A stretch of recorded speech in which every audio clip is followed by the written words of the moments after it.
ఆధారాలు దొరికినాయి కాబట్టి అరెస్ట్ చేయడం జరిగింది. అరెస్ట్ చేసి ఆధారాలు ఉన్నాయి కాబట్టి ఆయన జ్యుడిషియల్ రిమాండ్కి వెళ్ళడం జరిగింది.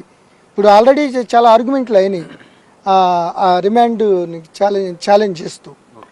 Honourable court appreciated hour investigation, what ever సాంకేతికంగా కానీ సాక్ష్యాధారాలు కానీ ఉన్నాయి కాబట్టి ఆయన జ్యుడిషియల్ రిమాండ్కి పంపించడం జరిగింది. అంటే మెయిన్గా కుట్రదారులు ఎవరు అనుకుంటారు, ఎవరు చేసే ఇప్పుడు వరకు ఈ రోజు వరకు నిన్నటి దాకా మన సురేష్ అనుకున్నాం.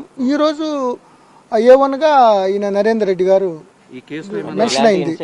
సార్ నరేందర్ రెడ్డి, సురేష్ కావచ్చు, అక్కడ ఉన్న గ్రామస్తులలో ఎవరైతే భూమి లేని వాళ్ళు 19 మంది అంటున్నారు, ఆ 19 మందికి డైరెక్షన్ ఫోన్ ద్వారా ఇచ్చాడా, ఇలా కోఆర్డినేషన్? అవన్నీ కూడా సాంకేతికంగా ఇవన్నీ ఉన్నాయి. ఇన్వెస్టిగేషన్ అన్నీ మనం బయట ఇదవ్వకూడదు. కానీ ఈయన ఈ యొక్క గొడవకి కానీ అక్కడ ఫస్ట్ నుంచి ఒక గవర్నమెంట్ మీద కానీ, గవర్నమెంట్ అంటే అడ్మినిస్ట్రేషన్ మీద, కలెక్టర్ గారి మీద ఆ యొక్క ఎక్విజిషన్ టైంలో వాళ్ళందరినీ మోటివేట్ చేయడానికి, వద్దు అని చెప్పడానికి, లేకపోతే ఇట్లా ఇవన్నీ చేయడానికి ఈయన పాత్ర ప్రధానంగా ఉంది కాబట్టి, దానికి ఎవిడెన్స్ ఉంది కాబట్టి మేము ఈరోజు మిగతా వాళ్ళతో కలిపి ఆయన జ్యుడిషియల్ రిమాండ్ పంపించడం జరిగింది.